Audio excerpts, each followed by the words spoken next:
What's going on, everybody? RJ Ochoa here from SB Nation's bloggingtheboys.com. We hope all is well wherever you are. We hope you're happy, safe, healthy, and that you are enjoying all of the action going on in the second week of free agency in the National Football League. It is Tuesday, March 23rd, 2021. As mentioned, it is week numero dos when it comes to the player acquisition period in the NFL. And look, I want to be honest, and I can't lie to you. This is when things start to get a little bit boring, all right? All of the top-tier free agents have found new homes. Sure, there are a couple still out there, and we'll see where they ultimately end up. But this is kind of a rule of thumb, and we're talking about a normal sports calendar, type of year, which we are thankfully back on track for here in 2021.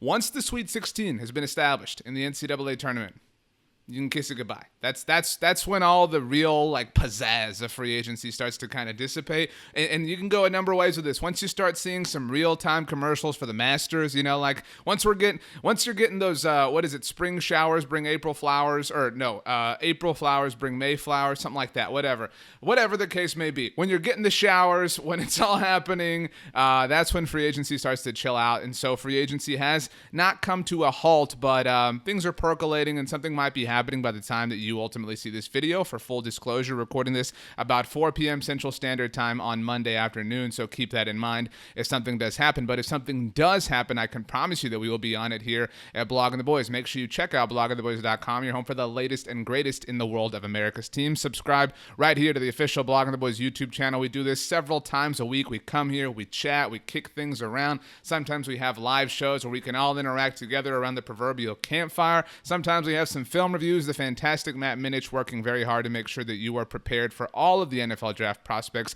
that the Dallas Cowboys could be connected to. It might be Patrick Surtain's season, but again, we'll address that at a later time. For now, we're going to talk about free agency grades within the NFC East. And why are we going to talk about the NFC East? Well, it's been long said that the key to making the playoffs, the easiest way to making the playoffs is you got to win your division. That's what you got to do. You build your team to win the division. And honestly, that's really true.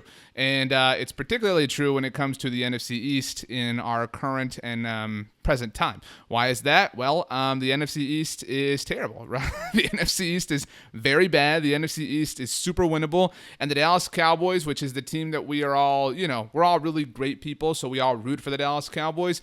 We know that while there are now 3 wildcard spots in each conference, that the NFC East title is the quickest way for the Dallas Cowboys to earn a playoff ticket, the path of least resistance, if you will. So let's talk about what each team has done in free agency. Let's hand out some grades. Now, I'm going to let you know. We're going to go in order from worst grade to best. All right, we're going to ascend, right? It's ascending order. We're going to ride up. So let's start at the very bottom, appropriately so. The Philadelphia Eagles, all right? The Eagles have basically no cap space. Shout out to them for getting that Carson Wentz deal done and then completely breaking him.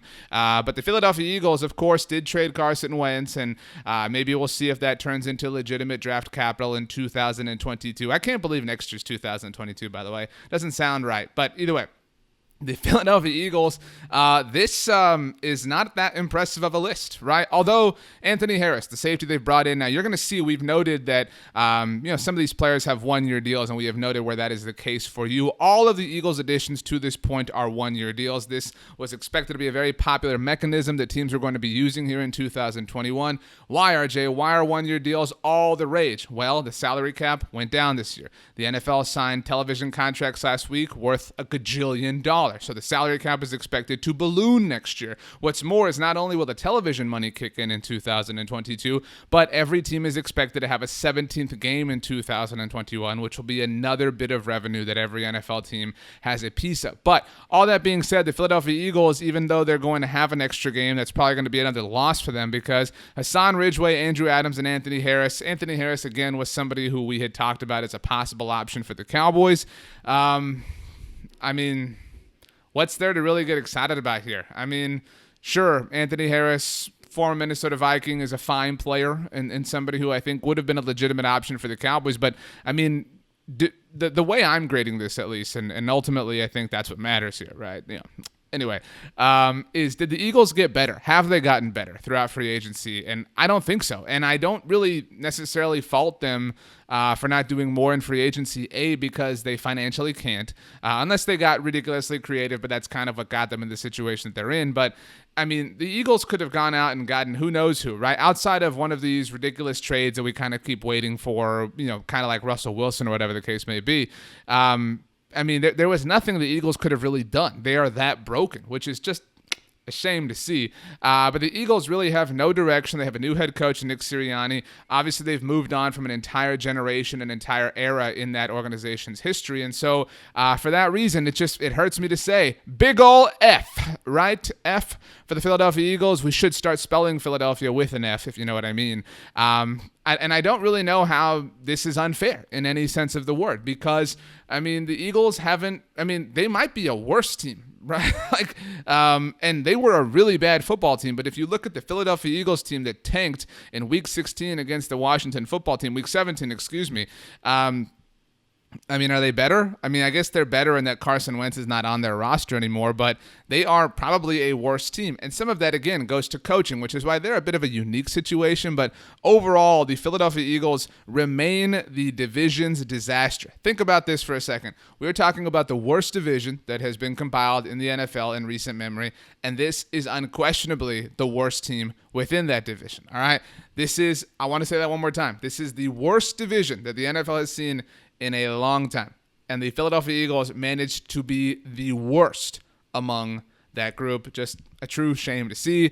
So I mentioned that we were going to be moving in ascending order, which means that we are starting at the very bottom. So the Eagles have my fourth best grade when it comes to moves that each team made in free agency. So the team that we are about to talk about next, therefore, has my third best grade. And maybe you're going to be upset. Maybe you're not. Who knows? Roll the dice. Here we go. The Dallas Cowboys. The Dallas Cowboys, of course, you can consider Dak Prescott a free agent addition, and in that sense, I mean, that would catapult them to an A. I'm going to be a bit of a stickler here and say that it doesn't really count because it shouldn't be like an attaboy that the Dallas Cowboys finally paid their quarterback after wasting 2 years of all of our time. But nevertheless, Dak Prescott still, in every literal sense, a free agent addition by the club. All that aside, the Dallas Cowboys haven't done a whole heck of a lot. Now, on the offensive side of the ball, besides Prescott, in a literal sense again, they did add Ty Nsekhe, the veteran swing tackle option. That's nice, but again, I don't want to be pumped about a swing tackle, I guess is the point here. And this kind of the Ty Nsekhe thing for me kind of highlights the instability that exists between Tyron Smith and Lyle Collins. So if anything, it only like exacerbates my fear. And so in that sense, it only hurts my soul, and I'm not a big fan of that idea. So offensively, it's the only thing the Dallas Cowboys have done. On the special team side of the ball, the Dallas Cowboys said goodbye to LP Ladouceur. We talked about our conspiracy here on the channel. Make sure, again, you do go back and watch all of our videos because that makes our hearts soar. But the Dallas Cowboys do have a new long snapper who is a two-time Pro Bowler, somebody who John Fossil, the Dallas Cowboys special teams coordinator, knows very well, somebody who Greg Zuerlein, their kicker, knows very well. So while everything appears hunky-dory, it, again, doesn't really move the needle for me. Now, to be fair here, the Dallas Cowboys did bring back a number of players on the special team side. CJ Goodwin, cool. Defensively, they tendered Antoine Woods. They brought back Jordan Lewis. Offensively, to be fair, they did tender Cedric Wilson. They brought back Noah Brown. But we're talking about new players. Additions is the word that you see there at the top. And so outside of Dak Prescott, Ty Nsekhe, and Jake McQuaid, the Dallas Cowboys have added 5 players on the defensive side of the ball. I want to remind you, this is a team, more specifically, this is a defense that was literally among the worst defenses to ever play this game last year, right? So, think about that for a second.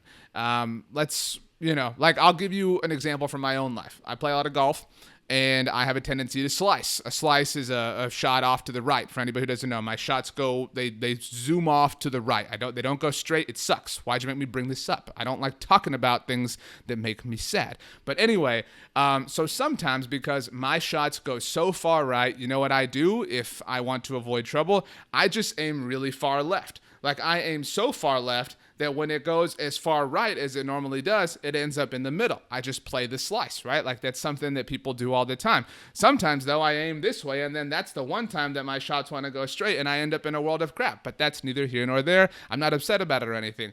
Either way, the point stands that the Dallas Cowboys are like the slice. And the Dallas Cowboys you had to do something to get over here, right? You can't just keep staying here and expecting the ball to go straight. It's going to keep going right on you. So you had to make an adjustment by way of free agency. The draft is obviously still upcoming. We'll see what the Cowboys do. The news about Caleb Farley needing surgery certainly puts his status in doubt. As far as being the 10th overall pick for the Dallas Cowboys, at least, it does seem like Patrick Surtain is the option. Had a fantastic pro day on Tuesday, but maybe somebody else in front of the Cowboys, or somebody wants to get in front of the Cowboys to get him. Maybe the Cowboys do trade back and maybe land J.C. Horn, something like that, who, according to the Dallas Morning News, has a visit with the Dallas Cowboys scheduled after his pro day on Wednesday, but we will see. We're talking about free agency here. So the Dallas Cowboys, this was our advice. Okay, you know what, guys? You're slicing. Aim left. Go get enough people to aim left, right? The Dallas Cowboys said, we're good. Why do we have to aim anywhere else? It'll just go straight this time, right? Like, we've hit thousands of shots and they all go right, but why do we need to do anything other than aim straight? Now, I'm telling you, you got to do something about it. And to be clear here, the Dallas Cowboys did do something, like in a literal sense. They did add 2 interior defenders in Carlos Watkins and Brent Urban. And Brent Urban, if you haven't seen by now, grades very well. All the analytical sites support him as a run defender. So that is really nice because the Cowboys have struggled defending the run for a long time. You would think that they would learn that defensive tackle is an important position, but I digress. The Dallas Cowboys did add an edge rush option in Terrell Basham. Okay, cool. Was a really popular name 4 years ago in the 2017 NFL Draft, bouncing around now after spending some time with the New York Jets, after it didn't work out with the Indianapolis Colts. Now winds up with the Cowboys. Fine. And look, everybody's obviously excited about Keanu Neal, the safety linebacker hybrid. This is certainly the most exciting, obviously, but the one that I think represents the most hope and the most legitimacy. It is a 1-year deal, as noted. There's a lot of these throughout these 4 teams. And so maybe that turns into a comp pick. You can go really far out, kind of extending the hope that lives within Keanu Neal as a member of the Dallas Cowboys. But altogether, I just struggle to give this more than a B. And it's a flat B. None of this B+, B- stuff. No, it's a flat B, and that feels generous. They have improved and they have added depth, right? But the problem with this, and maybe I'm being picky, you can tell me if you disagree in our comments here.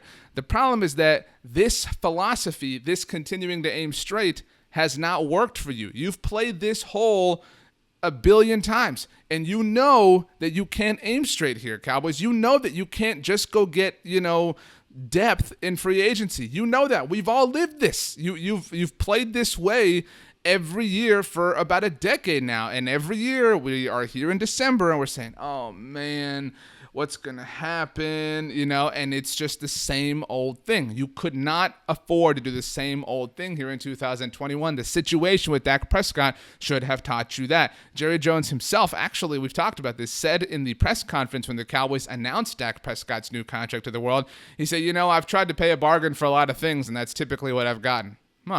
It's interesting. And then they went out and tried to pay a bargain on a lot of things in free agency. It's almost like that's not a philosophy that can be 100% counted on year in and year out, but I digress. So the Dallas Cowboys finished 3rd for me in terms of free agency grades. I still believe that they are probably the favorite to win the division, ultimately when it's all said and done, but most of that comes down to the fact that they have the best quarterback because Dak Prescott really, truly is that special. We move on to the Big Apple, the New York Giants.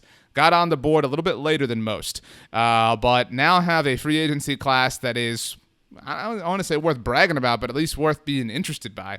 Mike Glennon, watch out. Daniel Jones, clearly. Devontae Booker, okay, cool. You have a new running back. That's great. John Ross, I really like the John Ross signing. If you don't know, I do 2 shows actually on the SB Nation NFL show. It's a podcast we have at SB Nation. We cover the NFL on a national scale. You can listen to me on Mondays and Thursdays. One of my colleagues over there, Brandon Lee Gouton, who runs our Eagles side, so I hope he sees the F that we gave him, but noted that the John Ross signing really is great for the Giants. And I do like this because, look, I'm not saying John Ross is going to catch even like 50 balls or 30 balls or whatever, but I do think I could promise you this. John Ross will have like a 60-plus yard touchdown against the Cowboys, right? Like that will happen because he is still a very fast wide receiver. He may not be the dude that broke the record at the NFL Combine anymore, but he is still a very fast wide receiver. And I like those types of players. The Cowboys have always struggled with those types of players, especially, when their defense is really bad, let alone when it's really good. And so I like that option option for Daniel Jones, who is really not that bad of a deep ball thrower when when you're trying to be optimistic about it. Kyle Rudolph, Jason Garrett got his super slow tight end. Congratulations to him. Ifedi Odenigbo, nailed it. The Giants landed. They also brought back Leonard Williams. Again, a returnee, but still a notable thing because a lot of people thought they were going to lose him. Reggie Ragland and Adoree Jackson was somebody who they added just as the week began. Adoree, our friend here, obviously at SB Nation, talked to him in the week leading up to the Super Bowl, thought, man, wouldn't it be cool if he ended up with the Dallas Cowboys, and then life smacked us right in the face and put him on the G-Men. Now, ultimately, I didn't even mention Kenny Galladay, who agreed to terms with the Giants, signed over the weekend. Look, here's the thing about Kenny Galladay. I wrote something over the weekend asking who the best wide receiver in the who the best non-Cowboys wide receiver in the NFC East is. I'll let you kind of answer the question yourself. The true options are Kenny Galladay, now that he's a member of the Giants, and Terry McLaurin from the Washington football team. I think ultimately Terry McLaurin is the better wide receiver. Also a friend of SB Nation. We talked to him at the Super Bowl last year. Super cool dude, plays for the wrong team. But Terry McLaurin is an incredible route runner and somebody who can really destroy you, in that aspect. Kenny Galladay, not the best route runner. However, for an inaccurate quarterback like Daniel Jones, Kenny Galladay is kind of a lifeboat, right? You get down to the red zone, Kenny Galladay is this huge 50-50 monster of a wide receiver. You throw him those 50-50 balls and, hey, that could work out. And so I like that move for the Giants. Don't forget that they have Evan Ingram, they have Darius Slayton, they have Sterling Shepard. And I didn't even mention Saquon Barkley. So ultimately, Good Morning Football is a fantastic show. In fact, it is the best NFL show out there. But Good Morning Football put out a poll on Monday where they asked which offense you would rather have, the Giants or the Cowboys. Let's not get carried away here, all right? The Giants offense looks good, but again, they have their place. But ultimately, I like what the Giants have done in the sense that Dave Gettleman, I think, is running out of time, although I hope he's the general manager there forever. They clearly have to figure out what the situation is with Daniel Jones because a year from now he will be eligible for a contract extension. That's going to happen when the new television money's in, when the 17th game money is in, and so there won't be this, kind of awkward purgatory situation that we exist in now from a salary cap perspective. But so I like that the Giants are making moves. I like the Adoree Jackson move. I wanted him to be a member of the Dallas Cowboys, a really underrated cornerback. Analytically, Pro Football Focus is super high on Adoree Jackson, and so I like what they have done, and it is a shame that we have to admit that, but I have officially given the New York Giants a B+. So they narrowly edge out the Dallas Cowboys. I really feel like it's a bigger gap than the plus, in the sense that the Giants at the very least are going for it, and that's what I really admire about them. I admire that they are saying, this isn't like all in, this isn't like what the New England Patriots are doing, but this is them identifying their weaknesses and making adjustments and, saying, who can we go get to fully compartmentalize our situation in the right way, because the Giants realize what we all realize. I know that you're watching Dave Gettleman and Giants Brass. What's up, everybody? Make sure you subscribe right here to the Block on the Boys YouTube channel. The Giants identify this division sucks. And we don't have to be the best football team to win it. We just have to be better than these other teams that suck. And so this helps in that capacity. And so the New York Giants, I give a B+. Congratulations to them. We'll see how Jason Garrett manages to work with Kenny Galladay. I'm sure that will be a lot of fun to watch. Obviously, we have gone through the Philadelphia Eagles, the Dallas Cowboys, and the New York Giants, and we have gone in ascending order. I told you that I was going to be honest with you, and in that sense, I can't help it anymore. The Washington football team, they have had the best free agency season of all NFC East teams in my mind. Why is that? Look, I'm not super pumped about the Ryan Fitzpatrick thing. I don't think anybody should be. Obviously a capable veteran, but the true Jekyll and Hyde, whatever you want to call him, of the NFL. You get these great moments, these great games, and then you get these not great moments, not great games, and that's just the Ryan Fitzpatrick way at this point. However, somebody who can steer the ship in times of crisis, which is where the Washington football team has been at the quarterback position for a long time now.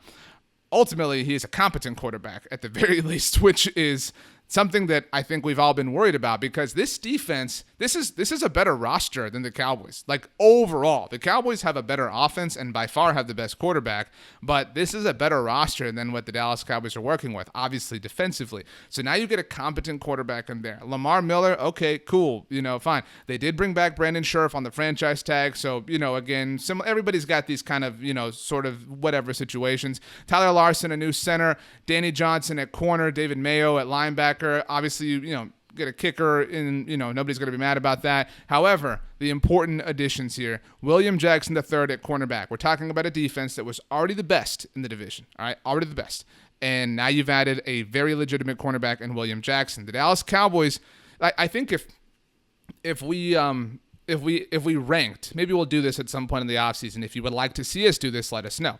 If we power ranked every unit of the NFC East, right? If we took every team's offensive line, every team's quarterback, every team's group of pass catchers, every team's defensive line, every team's group of linebackers, every team's secondary, and we'll even throw the coaches in there, every team's set of coaches. If we power ranked all of those things, I think that the top spot would either be the Washington defensive front or the Dallas Cowboys pass catchers. That would be the top group, I think. And so the Washington football team, their secondary is not up to speed with their defensive front, but obviously the defense as a whole is very good. And so I love that they went out and added William Jackson III. If I could get myself talking here, I need to drink some more orange soda. Who loves orange soda, by the way? Kel loves orange soda. But I love this move for the Washington defense. I think I love when teams add to strengths. Like when the Cowboys drafted CeeDee Lamb last year. I love when they say, we're strong here, we're very good here, let's keep going, let's push the pedal, let's move. And they did that by signing William Jackson III. Offensively, I mentioned Terry McLaurin, who I think is the best non-Cowboys wide receiver in the division. They have paired him with his old Ohio State teammate, the Ohio State teammate in Curtis Samuel. And while Ryan Fitzpatrick may not be this baller of a quarterback, Ryan Fitzpatrick is the second best quarterback in the division, right? Like Dak is clearly the first. There's no argument there. And then is Ryan Fitzpatrick not better? He's definitely better than Jalen Hurts, and maybe Jalen will be better. Who knows? But right now he's better. And is he not better than Daniel Jones? I mean, so kind of like we talked about with Dave Gettleman and the Giants saying, look, all we have to do is suck less than everybody else. Ryan Fitzpatrick is in a great spot here, right? Like the bar is super low. And that's just not just in his organization, but like within the division as a whole. And so I like the Ryan Fitzpatrick move because what it does is, and I know we were talking about Curtis Samuel, but we all think that maybe it's possible that Washington will draft somebody in about a month or so. And the Ryan Fitzpatrick move is security. If they don't walk away with somebody who they're in love with, they still have that option. They can still tread water at the most important position. Treading water at that spot is not ideal, but they have a smash glass in case of emergency option in Ryan Fitzpatrick. They also, who could forget Mr. Heineke, who could forget, Kyle Allen. They have interesting options there at least. And so ultimately, I mean, if they don't walk away with an option that they're thrilled by, they have that to lean on. And what I love about that is you say, okay, you know what? Our quarterback is not the best. He has a great toy in Terry McLaurin. Let's go get him somebody else. Let's get these fast, underneath, speedy, shifty wide receivers like Terry McLaurin and Curtis Samuel, because we're playing in a division that is super bad and whose secondaries are really bad. And so it won't be as difficult against these particular teams as it will the rest of the NFL. So I love what Washington has done, and it pains me to say this, but I don't know how you don't give them an A. I mean, they have not rested on their laurels. That's the saying, right? They have not just assumed that everything's going to be fine because they won the division last year and that they can ultimately win it again this year. And so in that sense, and what's more, this is maybe the biggest bummer, that, we have all been able to kind of just assume that Washington is going to be 2 easy wins for the Cowboys every year because their football culture has been so bad. Nobody wants to play for them. Ron Rivera is fixing that. All right, and it's a slow process, but he really is. And so that is not ideal because Curtis Samuel, look, and I'm a strong believer that you can't just take all the dudes who played for Ron Rivera with the Carolina Panthers and put them on the Washington football team and say, well, it's all going to be great. No, it's not, because it didn't work out in Carolina. But the fact that Ron Rivera is now able to recruit players to Washington is impressive and says a lot about the direction that team is going in. And so that sucks. I still believe, like I said, that the Cowboys are the favorites to win this thing, but I would power rank the whole division at this point. It's clearly Dallas, Washington, New York, Philadelphia, which is fair. But in that sense, like, I love that what Washington did was they said, you know what, we're good, but we want to be better. And that's why I gave the Cowboys a B, because the Cowboys had this opportunity before free agency ever began. In fact, the moment that they signed Dak Prescott, which, again, if you want to technically include as part of free agency, the Cowboys already were the best team in the division. They could have said, you know what, that's not good enough. We want to add. We want to go out and get these other players. And maybe they consider doing that, or maybe they consider that they did that with Keanu Neal, if I could, again, get a sentence out at this point.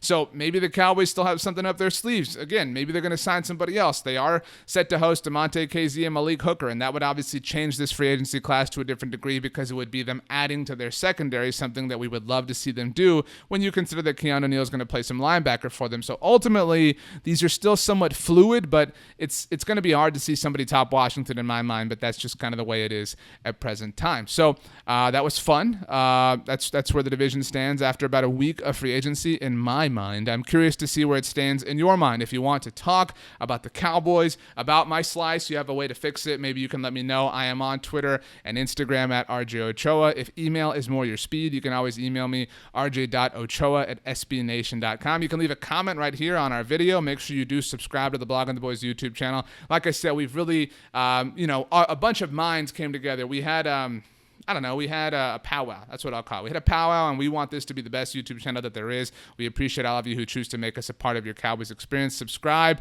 and, join our live sessions. Be here. Let's have some fun. Let's play the guitar, and let's have a good time. So that about does it. So do me a favor and have the absolute best day of all time. You know why? Because you deserve it. We'll see you next time.